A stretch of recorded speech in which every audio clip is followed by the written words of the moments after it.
Yeah, we're doing another segment on for entrepreneurs from the folks that will help entrepreneurs hopefully create their businesses or at least pursue their ideas, and whether they turn into businesses remains to be seen.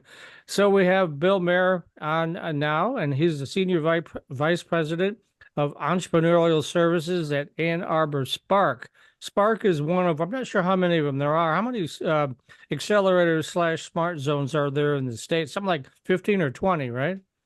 Yeah, I think it's 18. I think that's right. Somebody needs to fact check me on that, but it's in that neighborhood. Okay. And so obviously Ann Arbor, you're in Ann Arbor. Let's talk about Mhm. Spark. What sort of services would you offer or do you offer entrepreneurs? Well, let me first start by saying, we're one of many smart zones around the state of Michigan. So, depending on where your listeners are geographically, they should definitely have a relationship with their local smart zone. And I appreciated what Diane was talking about with the I-Corps program because, that's really happening inside the universities.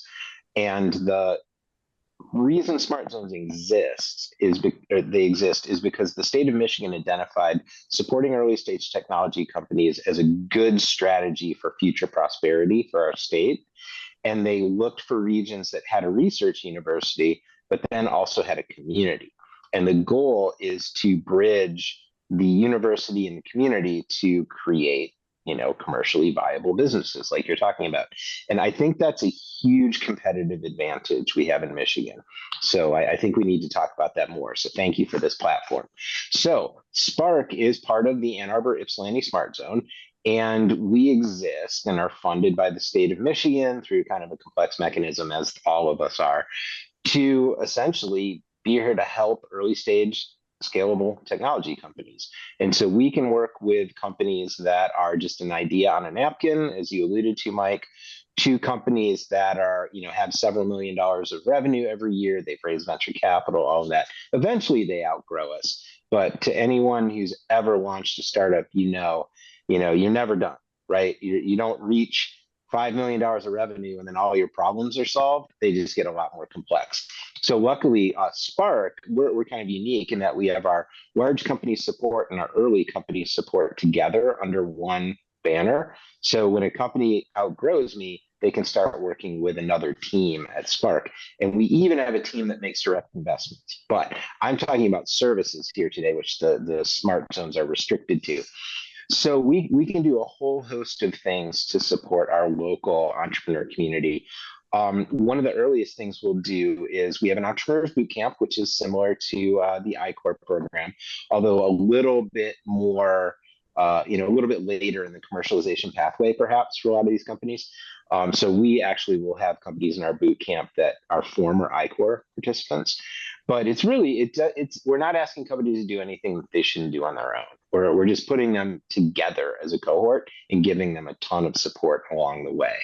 Now, that often goes well, and not everyone goes through boot camp. A lot do, but once you sort of get past that point, we have non-dilutive grants that we can make to these companies to help them with, anything as basic as standing up a website or making some, sort of explainer videos.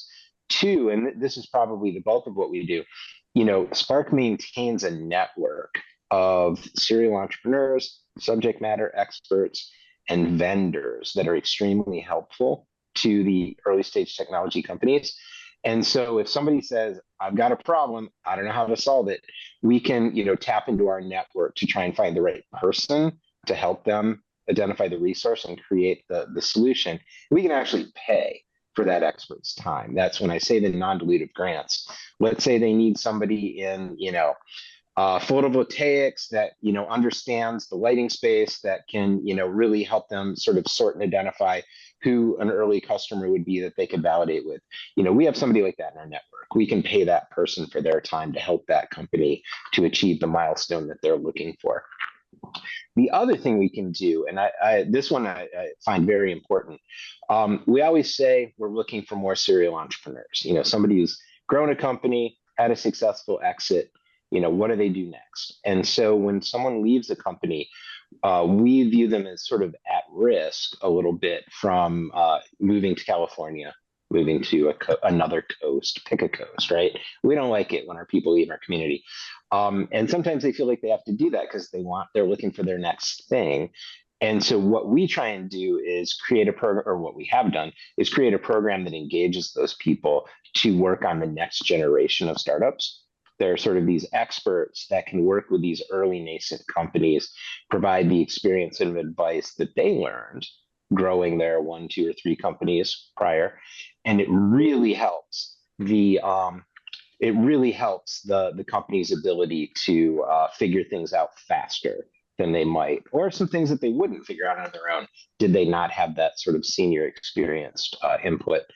And then we have our physical incubator. That's great. We're doing you can get a desk, you can get an office in Ann Arbor, but there are lots of places you can do that. We're a pretty robust community. And then we're always providing education and other types of programs. Or, for example, I don't know if you saw, Mike, we launched this thing called the Green Business Challenge that is, incentivizing people to adopt sustainability practices inside their companies. And then, of course, we always do our A2Tech 360 big celebration of all that is tech and entrepreneurship in the fall. And I believe we're doing it the day before a home football game in September. So should be pretty exciting. Huh. So do you still do the entrepreneur boot camps? That was one thing Spark was known for in the early days. Yeah, I touched on that it's sort of in the beginning. And we talk about customer discovery as being something that entrepreneurs can do that costs them their time. It does not cost them actual physical cash, like building a prototype.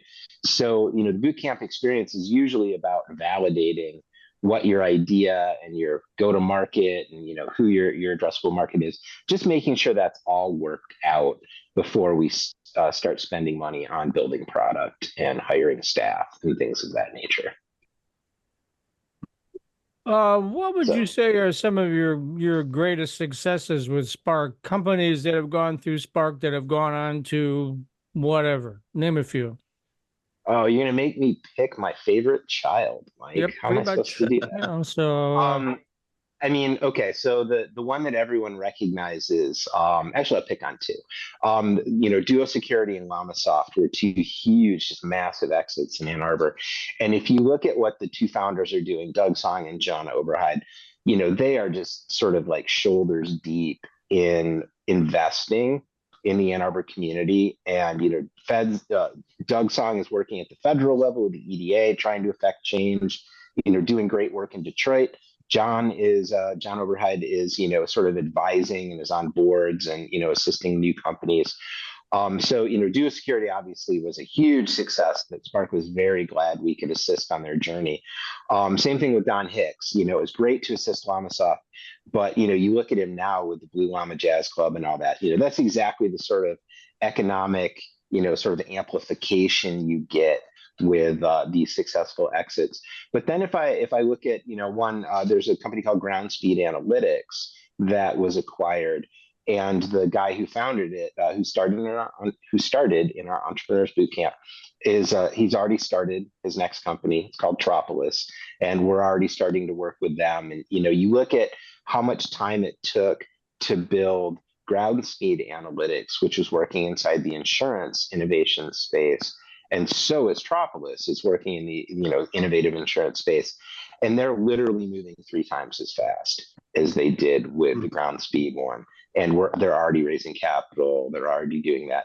And then I'll give you one more. And this is one that hasn't had an exit. They're actually doing the opposite, which I'm very intrigued by. There's a company in town called SkySpecs that started out as some graduate students.